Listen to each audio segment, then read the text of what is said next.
Hello students, welcome to online tutorial by Anume and we are discussing chapter electrochemistry.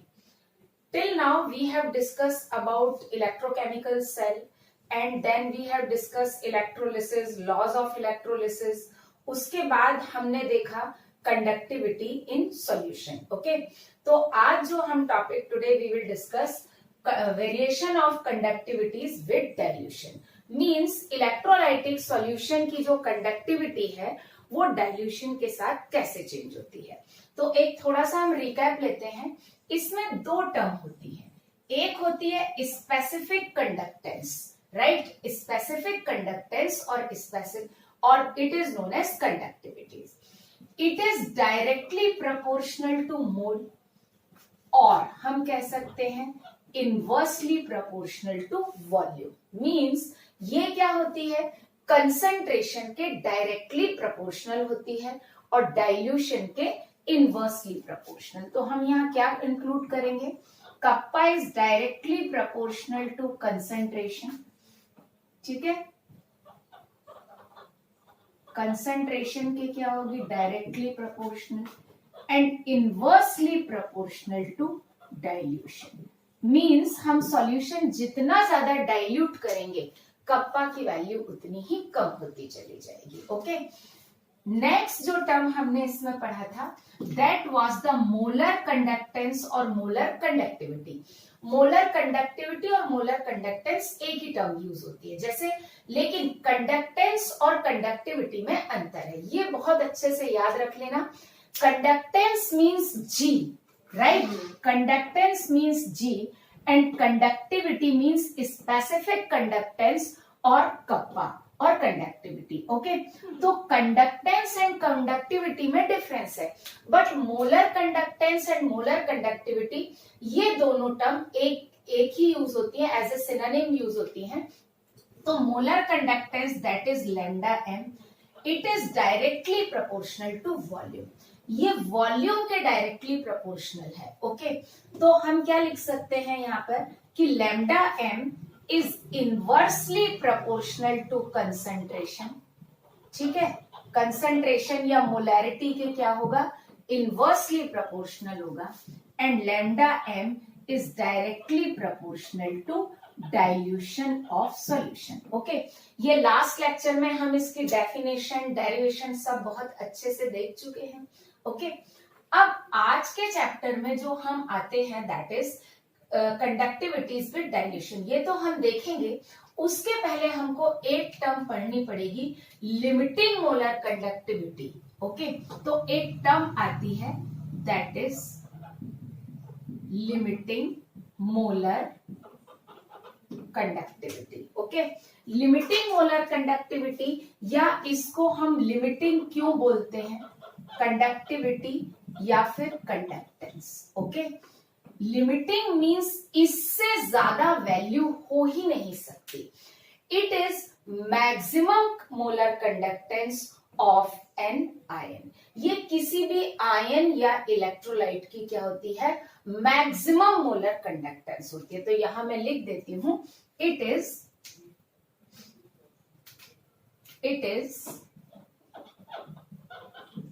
Maximum molar conductance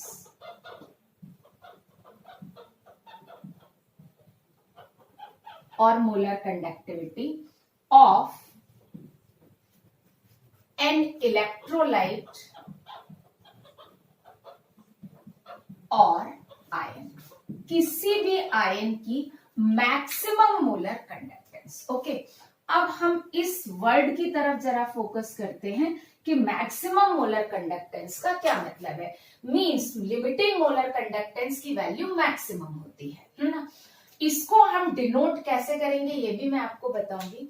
अगर हम relate करें, ये हमको maximum चाहिए, means concentration हमको क्या चाहिए, मिनिमम चाहिए, राइट, कंसंट्रेशन मिनिमम चाहिए, या फिर हम क्या कह सकते हैं, डाइल्यूशन हमको कैसा चाहिए, मैक्सिमम चाहिए। तो यहां हम लिख लेते हैं फॉर मैक्सिमम मोलर कंडक्टेंस क्या क्या होना चाहिए, हमने क्या देखा, 2-3 पॉइंट। सबसे पहला क्या, कंसंट्रेशन कैसा होना चाहिए, concentration should be minimum, right. Concentration कैसा होना चाहिए, मिनिमम होना चाहिए, है ना। अगर इसकी वैल्यू मैक्सिमम है तो इसकी वैल्यू कैसी होगी, मिनिमम होगी। और हम दूसरा पॉइंट क्या ले सकते हैं, एक तो ये हो गया, दूसरा हम क्या ले सकते हैं, डाइल्यूशन शुड बी, और वी कैन से, दोनों का मतलब एक ही निकल के आएगा इवेंचुअली, तो उसको हम देख लेते हैं, dilution should be maximum, right. जब हम मैक्सिमम डाइल्यूशन की बात कर रहे हैं या मिनिमम कंसंट्रेशन की बात कर रहे हैं, मींस हम कंसंट्रेशन मिनिमम कर दें या डाइल्यूशन क्या कर दें, मैक्सिमम कर दें। डाइल्यूशन मैक्सिमम का मतलब क्या हो गया, यहां पर infinite dilution, right. Infinite dilution means हमने खूब सारा पानी, खूब सारा वाटर इलेक्ट्रोलाइट में मिला दिया, ओके। और कंसंट्रेशन शुड बी मिनिमम का मतलब क्या होता है, यहां पर क्या लिख लेते हैं, C approaches near to 0, right. जो भी कंसंट्रेशन है, मोलैरिटी या C हम किसी से भी बोल दें, तो कंसंट्रेशन क्या हो जाए, मिनिमम हो जाए। मैं एक फिगर से आपको बताती हूं, उससे अच्छे से समझ में आ जाएगा, फिर रब भी कर दूंगी। जैसे हमने यहां पर क्या लिया, 1 मोलर NaCl सॉल्यूशन लिया, राइट, और इसका 1 लीटर लिया, राइट। अभी मोलैरिटी 1 है और वॉल्यूम भी 1 लीटर है। अब हम इसमें क्या कर दें, सपोज दैट इसमें हम 10⁻⁶ मीटर क्यूब H2O ऐड कर दें, 10⁻⁶ मीटर क्यूब H2O ऐड कर दिया। ध्यान से देखना, इस केस में अगर मैं NaCl के मोल्स निकालूंगी तो क्या होगा, m into V, 1 into V, right, यही होगा ना, 1 इंटू वी। और लीटर में तो 1000 से डिवाइड करने की जरूरत नहीं है, mole is equal to m into V होता है। चलो, कुछ बच्चों को याद नहीं हो रहा होगा तो ऐसे लिख देती हूँ, मोलैरिटी 1 है और वॉल्यूम भी क्या ले लिया, 1 लीटर ले लिया।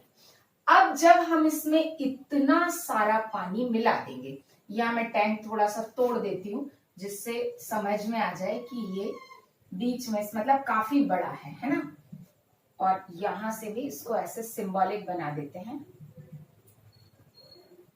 इसका मतलब ये नहीं है कि टैंक फूटा है, मतलब मैंने यहाँ लिमिट नहीं लगाई है, इससे काफी ज्यादा जा रहा है, मतलब मैं इसको ऐसा बोल दूं कि ये मैंने बाउंड्री यहाँ पर क्या कर दी है, स्क्वीज कर दी है उसको थोड़ा सा, राइट। अब इसमें NaCl का मोल तो 1 ही है, राइट, तो मोल्स ऑफ NaCl तो यहाँ कितना हुआ, 1 ही आया। लेकिन अब अगर हम देखेंगे तो वॉल्यूम हमारा कितना हो गया, वॉल्यूम उस केस में कितना हो गया, अगर हम देखें तो हमारे पास 1 लीटर था और अब कितना हो गया, 1 लीटर प्लस 10⁻⁹ लीटर हो जाएगा। तो यहाँ पर वॉल्यूम कितना हो जाएगा, 1 लीटर तो था ही, प्लस 10⁻⁹ लीटर। मैंने मीटर क्यूब को किस में कन्वर्ट कर लिया, 9 लीटर में कर लिया, ओके। अब इस केस में इसकी मोलैरिटी देखें तो मोलैरिटी कितनी हो जाएगी, N/V, 1/1 को मैं निग्लेक्ट कर दूं तो 10⁻⁹, तो ये क्या हो जाएगा, 10⁻⁻⁹ मीन्स नियरली 0 हो जाएगा, राइट। तो अब आपको समझ में आया कि जब डाइल्यूशन इनफाइनाइट होता है, मीन्स हम उसमें काफी सारा क्या मिला देते हैं, वाटर मिला देते हैं, तो जो कंसंट्रेशन है, जो C है, वो नियरली क्या हो जाता है, 0 हो जाता है। इस एग्जांपल से आपको बहुत अच्छे से क्लियर हो गया होगा, है ना। यहाँ पर मोलैरिटी 1 थी और NaCl का मोल भी 1 था। जब हमने वाटर डाला तो मोल तो 1 ही रहेगा, NaCl तो ऐड नहीं किया, लेकिन मोलैरिटी क्या हो जाएगी हमारी, नियरली 0 हो जाएगी। तो ये कंसेप्ट है कंसंट्रेशन शुड बी मिनिमम और डाइल्यूशन शुड बी मैक्सिमम का, ओके। तो आई थिंक ये अब आप लोगों को आ गया होगा समझ में, है ना। मैं इसको रख करके अब आगे का कंसेप्ट हम कंटिन्यू कर लेते हैं, डन है ना।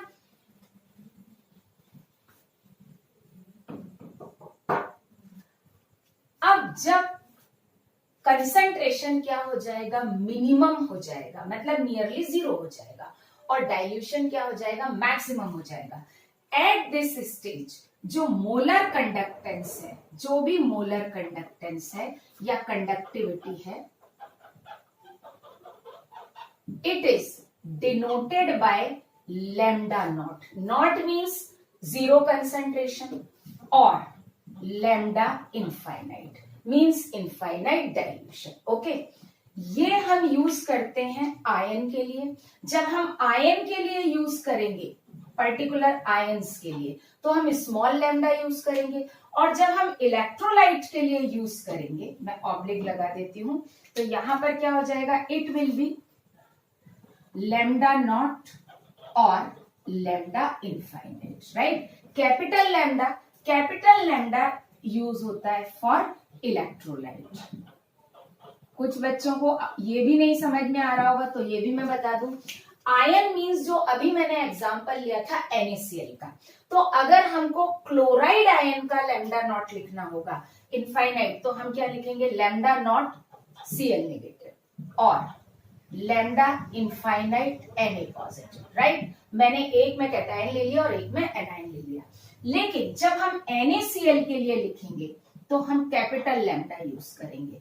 ओके, क्यों? क्योंकि ये NaCl क्या है, इलेक्ट्रोलाइट. तो ये कैपिटल लैम्डा और स्मॉल लैम्डा का डिफरेंस है.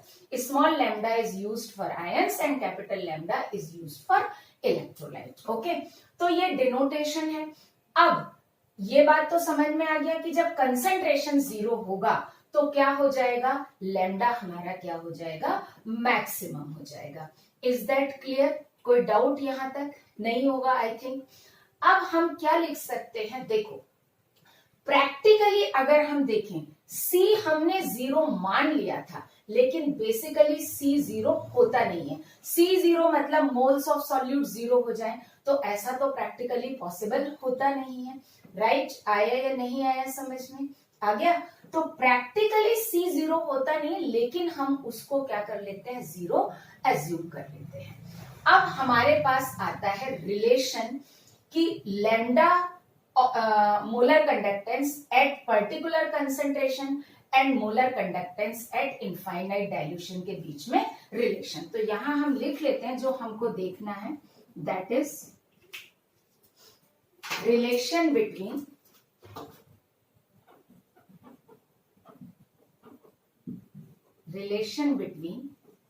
Lambda C means particular concentration पर molar conductance and lambda nought M. M तो आज आप समझ ही गए होंगे कि मोलर कंडक्टेंस के लिए यूज हो रहा है. इसकी जगह हम इक्विवेलेंट भी ले सकते हैं. C मीन्स गिवन कंसेंट्रेशन जब C जीरो नहीं है, और ये क्या हो जाएगा, C क्या हो जाएगा, जीरो. इसकी जगह हम यहाँ पर लैम्डा इनफाइनाइट M भी लिख सकते हैं. तो इसके लिए जो इक्वेशन है हमारे पास, that is equals to lambda C molar conductance is equal to lambda nought M minus B under root C. Right. यहां पर ये क्या है, molar conductance at a particular concentration. Right. ये क्या है, लिमिटिंग मोलर कंडक्टेंस. क्या है, लिमिटिंग मोलर कंडक्टेंस और molar conductance at infinite dilution. Right. हम उसको क्या बोल सकते हैं, molar conductance at infinite dilution. Okay. B एक कांस्टेंट है. B is a constant which depends on temperature, nature of electrolyte, temperature and nature of electrolyte. और C क्या है, कंसेंट्रेशन है. C की जगह हम यहाँ पर क्या लिख सकते हैं, मोलैरिटी भी लिख सकते हैं. तो इन तीनों पॉइंट को हम लिख लेते हैं कि यहाँ पर क्या क्या है. फर्स्ट, लैम्डा C क्या हो गया, molar conductance eight particular concentration. Right है ना. किसी पर्टिकुलर कंसेंट्रेशन पर मोलर कंडक्टेंस है, that is lambda C. Next क्या है, next is lambda nought M या lambda infinite M. It is molar conductance at infinite dilution, right. और दूसरा नेम हम इसको क्या दे सकते हैं, मैं ऊपर लिख चुकी हूं, लिमिटिंग मोलर कंडक्टिविटी और limiting molar conductance, right. Third क्या है, B. B is a constant, किस किस पर डिपेंड करता है, डिपेंड्स ऑन टेम्परेचर, ठीक है, electrolyte, nature of electrolyte,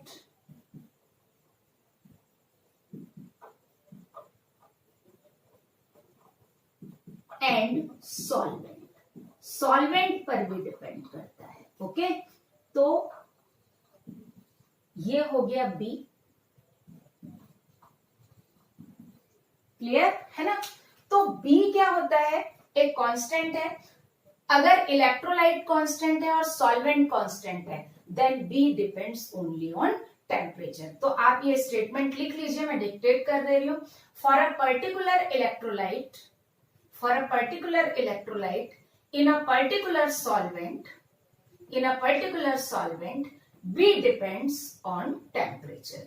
B किस पर डिपेंड करता है, टेम्परेचर पर डिपेंड करता है, ओके। तो ये हो गया लिमिटिंग मोलर कंडक्टेंस और limiting molar conductivity. So just now जो हमने अभी रिलेशन देखा, molar conductivity at particular concentration and limiting molar conductivity, एक इक्वेशन के थ्रू, ये इक्वेशन कहलाती है डिबाई-हकल-ओहन-सागर इक्वेशन, ओके। डिबाई-हकल-ओहन-सागर इक्वेशन, जो मैंने आपको अभी रिलेशन बताया था, ये क्या था, limiting molar conductivity at particular concentration, sorry, molar conductivity at particular concentration is equal to limiting molar conductivity minus B under root C, okay. अब ये इक्वेशन जो है, this equation is applicable only for strong electrolyte. ये किसके लिए applicable होती है, तो हम यहां पर क्या बोलते हैं, एप्लीकेबल, और अप्लाइड भी हम बोल सकते हैं, applied only for strong electrolytes, ठीक है।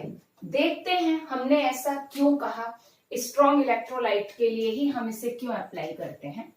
अगर हम एक ग्राफ प्लॉट करें, लैम्डा एम वर्सेस रूट सी का ग्राफ प्लॉट करें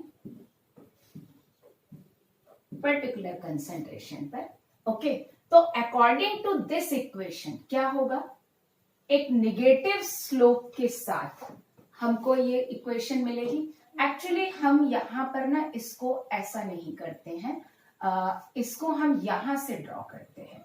रीजन मैं आपको बता रही हूं, क्यों, क्योंकि C हम 0 एज्यूम कर लेते हैं, right, because C approaches to 0, but C exactly equal to तो 0 होता नहीं है ना। तो ये हमको याद रखना है कि C अप्रोचेस टू 0 है, लेकिन हमने उसको 0 माना, तो एक्चुअली 0 नहीं है। तो यहां पर C जो हम इसको जब हम 0 ले जाने के लिए, जब हम इसको एक्स्ट्रा प्लॉट करेंगे, राइट, तो एक्स्ट्रा प्लॉट करते करते ये जहां इसको टच करेगा, that is limiting molar conductivity. Slope क्या हो जाएगा, इस केस में slope is equal to minus B हो जाएगा। ये एप्लीकेबल है स्ट्रॉन्ग इलेक्ट्रोलाइट के लिए, ओके।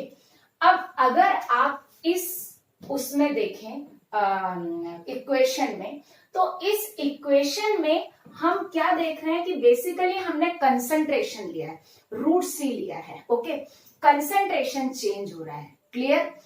अब अगर हम वीक इलेक्ट्रोलाइट की बात करते हैं, तो वीक इलेक्ट्रोलाइट के केस में क्या होगा, जैसे जैसे डाइल्यूशन बढ़ता है, हम थोड़ा सा आयनिक इक्विलिब्रियम की तरफ भी चलेंगे, है ना।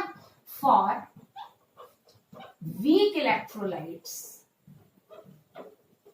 अगर हम वीक इलेक्ट्रोलाइट्स की तरफ जाएं, तो उनका अल्फा का क्या रिलेशन होता है, alpha is directly proportional to root C. याद आया कुछ, हमने आयनिक इक्विलिब्रियम में पढ़ा था। मीन्स हम यहाँ पर क्या लिख सकते हैं, ऐसा लिख देती हूँ। तो for weak electrolytes we know alpha is directly proportional to root C. Okay, ये अल्फा क्या हो जाता है, रूट सी के डायरेक्टली प्रोपोर्शनल। इस लाइन का क्या मतलब है, दैट इज, अगर हम इसको निकालें, दैट आयोनाइजेशन और degree of ionization, alpha increase हो रहा है तो आयोनाइजेशन इंक्रीज हो रहा है, ionization increases with dilution, right. हम जितना ज्यादा डाइल्यूट करेंगे आयोनाइजेशन उतना ही ज्यादा होगा। अगर आपको याद हो कि वीक एसिड और वीक बेस, अगर उसका कंसंट्रेशन क्या होता था, 10⁻⁻⁶ से कम होता था, तो उसका हम अल्फा क्या ले लेते थे, नियरली 1 ले लेते थे, राइट। याद आया कुछ, है ना। तो वही कंसेप्ट यहां पर लगाना है कि आयोनाइजेशन क्या होता है, डाइल्यूशन के साथ बढ़ेगा। अगर आयोनाइजेशन बढ़ रहा है, इट मीन्स हम क्या लिख सकते हैं, number of ions also increases with dilution, right, है ना। नंबर ऑफ आयन भी क्या होंगे, विथ, इन शॉर्ट ऐसा लिख देती हूं क्योंकि इधर आ नहीं पाएगा, इंक्रीजेस विथ डाइल्यूशन, राइट।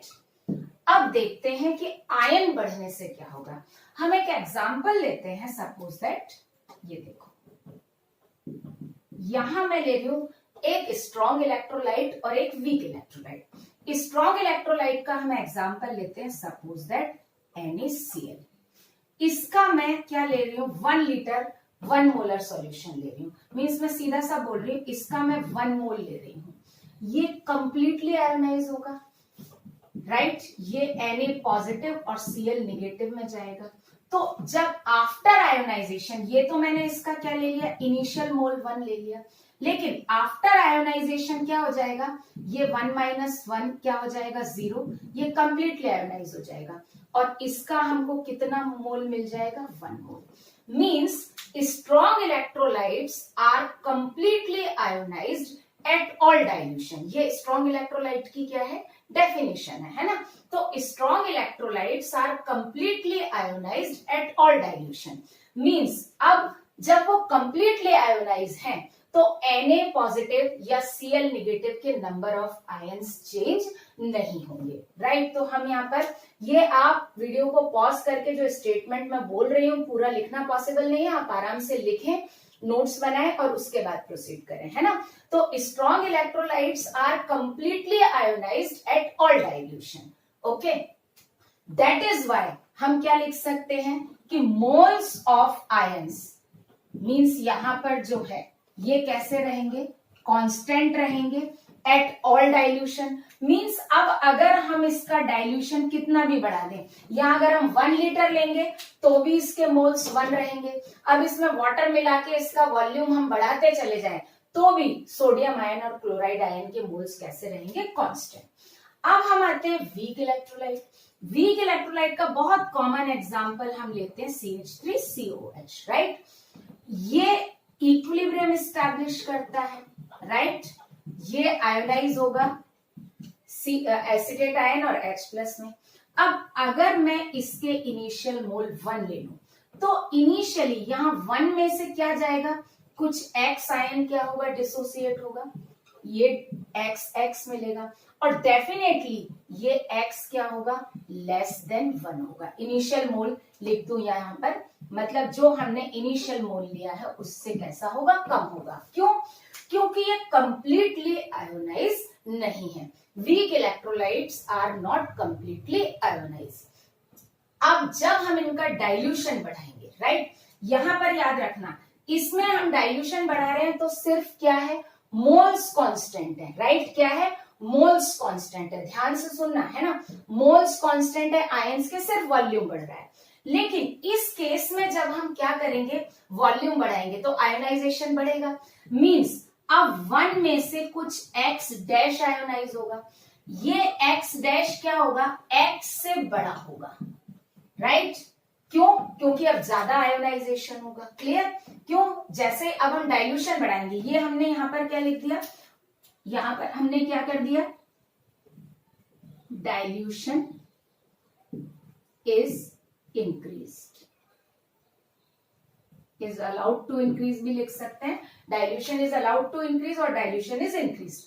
अब 1 में से x डैश आयोनाइज होगा and x dash is greater than x, means अब अगर हम देखें तो यहां पर जो हमको acetate ions and H plus ion के मोल्स थे वो किसके बराबर थे, x के बराबर, और यहां पर acetate ion and H plus ion के जो मोल्स हैं वो किसके बराबर है, x डैश के इक्वल है, and x dash is greater than x, means moles constant नहीं है। फर्स्ट केस में क्या था, आयंस के मोल्स कांस्टेंट थे। ओके, तो statement is that for weak electrolytes on increasing dilution, number of ions increases as well as concentration, volume increases, means volume भी increase हो रहा है और ions भी increase हो रहे हैं। Okay, clear. अब इंपॉर्टेंट क्या है, for strong electrolyte molar conductance depends, concentration एक ही फैक्टर चेंज हो रहा है उसी पे डिपेंड कर रही है, स्ट्रेट लाइन आ गया। But for weak electrolytes molar conductance depends on number of ions as well as dilution, क्योंकि आयन भी चेंज हो रहा है तो उस पर भी डिपेंड करेगी और डाइल्यूशन पर भी डिपेंड करेगी, right. So for weak electrolytes on dilution, molar conductance is affected by two factors, number of ions as well as dilution, okay. तो इसलिए ये वाली इक्वेशन वीक इलेक्ट्रोलाइट के लिए एप्लीकेबल नहीं है। अब क्या करें वीक इलेक्ट्रोलाइट के लिए, तो वीक इलेक्ट्रोलाइट के लिए जब हम लैम्डा सी वर्सेस रूट सी का ग्राफ प्लॉट करते हैं तो क्या होता है, मैं ग्रीन कलर से ड्रॉ करूंगी यहाँ पर। ये इसका क्या होता है कि जैसे ये वीक इलेक्ट्रोलाइट है, ये ग्रीन से मैं डॉट बना दे रही हूं, एक्चुअली यहां पर भी कुछ डॉट थे, एक्सपेरिमेंटल वैल्यू थी, बिल्कुल स्ट्रेट लाइन उन डॉट को कनेक्ट किया तो हमको क्या मिल गया, स्ट्रेट लाइन मिल गई। लेकिन यहां पर क्या हो गया, इस लोअर कंसंट्रेशन, यहाँ पे कंसंट्रेशन ज्यादा था तो लैम्डा सी कम था, हम कंसंट्रेशन कम करते चले गए तो लैम्डा सी बढ़ता चला गया। और ये अगर हम इसको सारे पॉइंट्स को मिलाएं तो ये ग्राफ ऐसा मिल गया, राइट। अब स्ट्रॉन्ग इलेक्ट्रोलाइट के केस में क्या हो गया, ये किसका था, ये स्ट्रॉन्ग इलेक्ट्रोलाइट का, और ये किसका है, वीक इलेक्ट्रोलाइट का, राइट, है ना।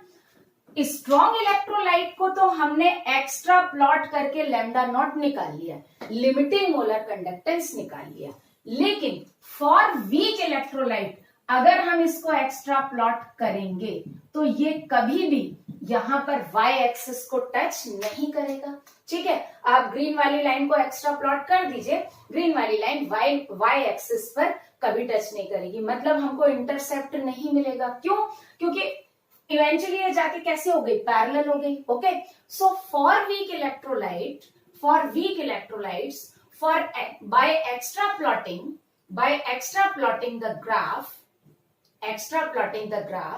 intercept is not obtained, intercept नहीं मिलेगा। Intercept means limiting molar conductivity. तो बात हमारी कहां आके रुक गई कि वीक इलेक्ट्रोलाइट के लिए हमको लिमिटिंग मोलर कंडक्टेंस इस इक्वेशन या ग्राफ से नहीं मिलेगा। ओके, तो ये इक्वेशन किसके लिए एप्लीकेबल है, स्ट्रॉन्ग इलेक्ट्रोलाइट के लिए, जिसमें हम ग्राफ को एक्स्ट्रा प्लॉट करके इंटरसेप्ट निकाल सकते हैं, intercept means limiting molar conductance निकाल सकते हैं, राइट। और इसका स्लोप भी एक फैक्टर पर डिपेंड कर रहा है, मतलब बी जो है, सॉरी स्लोप नहीं, वो मोलर कंडक्टेंस एक ही फैक्टर पर डिपेंड कर रही है, किस पर डिपेंड कर रही है, डाइल्यूशन पर डिपेंड कर रही है। Okay, so that is why this equation is not applicable on the weak electrolyte. अब क्वेश्चन आता है कि वीक इलेक्ट्रोलाइट की लिमिटिंग मोलर कंडक्टेंस हम कैसे निकालेंगे। स्ट्रॉन्ग इलेक्ट्रोलाइट की तो एक्स्ट्रा प्लॉट करके निकाल लेंगे, बट वीक इलेक्ट्रोलाइट की हम कैसे निकालेंगे। So we have looked limiting molar conductivity and molar conductivity at a particular condition for strong electrolyte, उनके बीच में क्या रिलेशन है, और स्ट्रॉन्ग इलेक्ट्रोलाइट के लिए हम लिमिटिंग मोलर कंडक्टिविटी ग्राफ को एक्स्ट्रा प्लॉट करके निकाल सकते हैं। अब क्वेश्चन आता है कि हम वीक इलेक्ट्रोलाइट की लिमिटिंग मोलर कंडक्टिविटी कैसे निकालें, राइट। ग्राफ को तो एक्स्ट्रा प्लॉट करके हम निकाल नहीं सकते हैं, ओके। तो इसके लिए हमको एक छोटा सा पॉइंट याद रखना पड़ेगा। जब मैंने आपको कैरेक्टरिस्टिक्स और फीचर्स ऑफ कंडक्टेंस बताए थे, तब मैंने आपको बताया था कि conductance is extensive property, okay. Conductance and conductivity means kappa and molar conductivity both are extensive property, और किसी पर्टिकुलर इलेक्ट्रोलाइट के लिए हम जो उसकी मोलर कंडक्टिविटी है या मोलर कंडक्टेंस है, वो उसके आयन की मोलर कंडक्टेंस को ऐड करके फाइंड कर सकते हैं। आप पेज टर्न करिए, आपको वहां पर मिलेगा। तो हम उस कैरेक्टरिस्टिक को यहाँ पर यूज करेंगे, ओके। अब उसके पहले हमको 2-3 इंपॉर्टेंट बातें याद रखनी पड़ेंगी। सबसे पहली बात कि जब हम बात करते हैं इनफाइनाइट डाइल्यूशन की, मैं यहाँ एक फिगर बना देती हूँ, उसमें बहुत अच्छे से समझ में आएगा कि मैं क्या बताने वाली हूँ। जब हम इनफाइनाइट डाइल्यूशन की बात करते हैं, जैसे ये एक वीक इलेक्ट्रोलाइट है और यहां मैं ले लेती हूँ इनफाइनाइट डाइल्यूशन है, right, means alpha is nearly equals to 1, okay. Alpha क्या हो गया यहाँ पर, नियरली इक्वल्स टू 1 हो गया, और इसमें मैंने डाला है एक वीक इलेक्ट्रोलाइट CH3COH। यहां पर क्या है, यहां पर H आयन है, राइट, और यहां पर क्या है, एसीटेट आयन है, ओके। ये 2 आयन है। अब हम क्या करते हैं, एक स्ट्रॉन्ग इलेक्ट्रोलाइट ले लेते हैं। स्ट्रॉन्ग इलेक्ट्रोलाइट ये भी इनफाइनाइट डाइल्यूशन पर है, राइट, किसमें, इनफाइनाइट डाइल्यूशन है। इसका तो अल्फा हमेशा ही 1 रहता है, इसलिए मैं अल्फा 1 नहीं लिख रही हूं। और यहां पर हम डालते हैं कि स्ट्रॉन्ग इलेक्ट्रोलाइट HCl डालते हैं, ओके। अब यहां पर भी क्या है, H प्लस आयन है और साथ में क्या है, Cl आयन है। इंपॉर्टेंट थिंग ये है कि ये H आयन यहां पर भी H प्लस आयन के फॉर्म में है और यहां पर भी H प्लस आयन के फॉर्म में है। क्लियर, आ गया समझ में। अब इसकी जो मोलर कंडक्टेंस यहां होगी वही यहां होगी। क्यों, क्योंकि आयोनाइज होने के बाद H आयन तो सेम है, चाहे वो स्ट्रॉन्ग इलेक्ट्रोलाइट से आए या फिर किससे आए, वीक इलेक्ट्रोलाइट से आए, ओके। तो इंपॉर्टेंट थिंग ये है कि हर आयन की एक डेफिनेट लिमिटिंग मोलर कंडक्टिविटी होती है एट इनफाइनाइट डाइल्यूशन, राइट। क्या हो जाता है, इनफाइनाइट डाइल्यूशन। इनफाइनाइट डाइल्यूशन पर ये कांस्टेंट हो जाएगी। क्यों, इसका अल्फा नियरली क्या हो गया, 1 हो गया, ओके। मतलब अगर मैं इसका 1 मोल डालूंगी और इसका भी 1 मोल डालूंगी, और नहीं आया समझ में तो अच्छे से समझ लो इसको। अगर मैंने इसका भी 1 मोल लिया और इसका भी कितना लिया, 1 मोल लिया, तो यहाँ H प्लस आयन का मोल मुझे कितना मिलेगा, 1 मिलेगा, और यहां पर भी कितना मिलेगा, 1 मिलेगा। क्यों, क्योंकि अल्फा इज नियरली 1 हो गया है ना। तो अब अगर हम देखें तो H आयन का कंसंट्रेशन कैसा हो गया, दोनों केस में सेम हो गया। तो क्या हो जाएगा उस केस में, अच्छा सॉल्वेंट सेम है, राइट, क्या है, सॉल्वेंट सेम है, और जो मोलर कंडक्टेंस है वो आयन के नेचर पर डिपेंड करता है, सॉल्वेंट पर डिपेंड करता है, या टेम्परेचर पर डिपेंड करता है। इन दोनों का टेम्परेचर भी सेम है, सॉल्वेंट भी सेम है और आयन भी सेम है। अब डाउट ये आ रहा होगा कि मैडम आपने तो इलेक्ट्रोलाइट बताया था, तो बेटा जब अपन इलेक्ट्रोलाइट की कंडक्टेंस कंपेयर करेंगे तो हम इलेक्ट्रोलाइट का नेचर बोलेंगे। अभी हम आयन की कंडक्टेंस कंपेयर कर रहे हैं तो हम आयन का नेचर बोलेंगे, ओके। तो जो बी मैंने कांस्टेंट आपको बताया था वो बेसिकली नेचर ऑफ इलेक्ट्रोलाइट से मतलब होता है नेचर ऑफ आयन या चार्ज ऑन आयन होता है। तो इलेक्ट्रोलाइट में हम चार्ज नहीं लेते हैं, इलेक्ट्रोलाइट में हम नेचर ऑफ इलेक्ट्रोलाइट बोल देते हैं उसको, ओके। तो अब हम वापस इस पर आते हैं। तो अगर हम इसमें देखें तो सॉल्वेंट भी सेम है, कंसेंट्रेशन भी सेम है, तो इन दोनों केस में जो lambda naught molar conductivity of H plus होगा वो कैसा होगा, सेम होगा। अंडरस्टूड सी बात है। क्यों सेम होगा, क्यों, क्योंकि यहां पर भी ये परफेक्टली आयोनाइज है और यहां पर भी ये परफेक्टली आयोनाइज है। ओके, तो लिमिटिंग मोलर कंडक्टिविटी एक पर्टिकुलर आयन की ऑलवेज कैसे होती है, कांस्टेंट होती है। ओके, चाहे वो आयन वीक इलेक्ट्रोलाइट से आए, चाहे वो आयन किससे आए, स्ट्रॉन्ग इलेक्ट्रोलाइट से आए। ओके, तो again I am repeating the statement, इसको रब करके मैं बताऊंगी that limiting molar conductivity or limiting equivalent conductivity of a particular ion at infinite dilution, वैसे हम limiting molar conductivity बोल रहे हैं तो at infinite dilution बोलने की जरूरत नहीं है, आप ऐसा बोल सकते हो limiting molar conductivity of a particular ion, limiting molar conductivity of a particular ion is always constant whether it comes from strong electrolyte or from weak electrolyte. Okay, तो ये हम पॉइंट लिख लेते हैं। सबसे पहले मैंने क्या बताया आपको, लिमिटिंग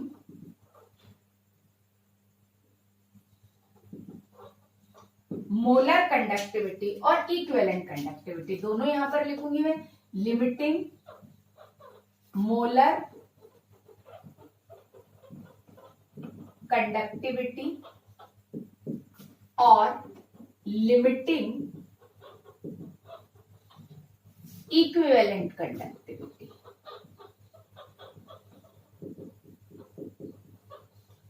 फॉर, मैं इसको रब करके लिख देती हूं, for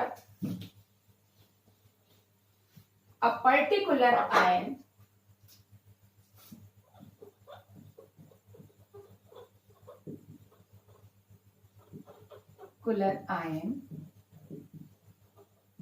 is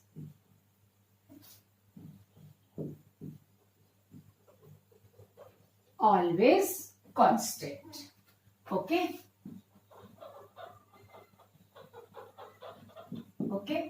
whether it comes from weak electrolyte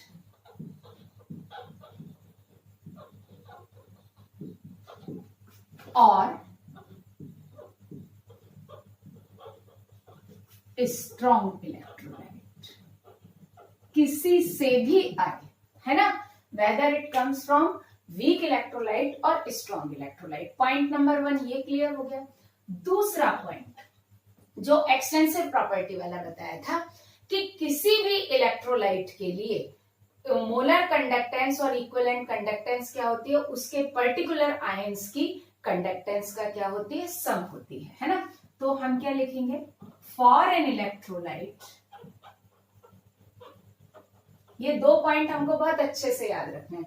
for an electrolyte limiting molar conductance is sum of limiting molar conductance of all of its ions, right? Similarly, equivalent conductance क्या होती है, वो उसका सम होती है ना। and limiting equivalent conductance is sum of limiting equivalent conductance of all of its ions, right, है ना। ये दो पॉइंट हमको किसी भी वीक इलेक्ट्रोलाइट का लिमिटिंग मोलर कंडक्टेंस या फिर लिमिटिंग इक्विवेलेंट कंडक्टेंस दोनों फाइंड करने में हमारी क्या कर देंगे, हेल्प कर देंगे। और इसी से रिलेटेड हम पढ़ते हैं कोलराश लॉ। तो इन दोनों पॉइंट को जब हम मिला लेते हैं तो हमारा स्टेटमेंट आ जाता है किसका,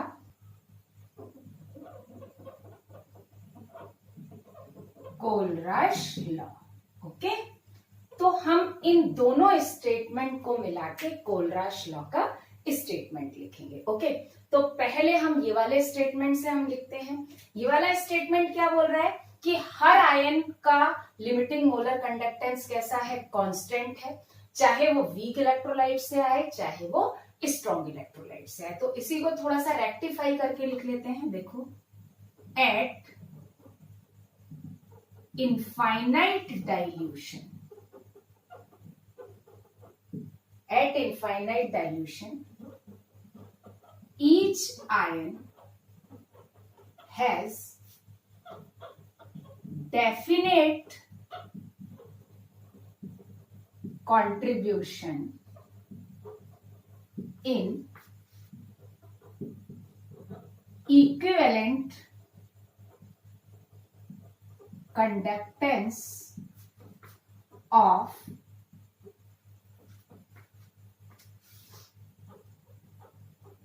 electrolyte irrespective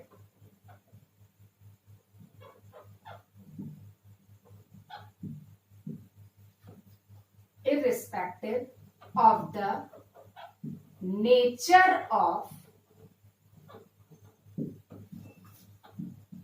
other ion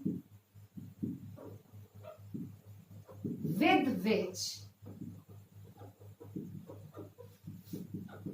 it was associated.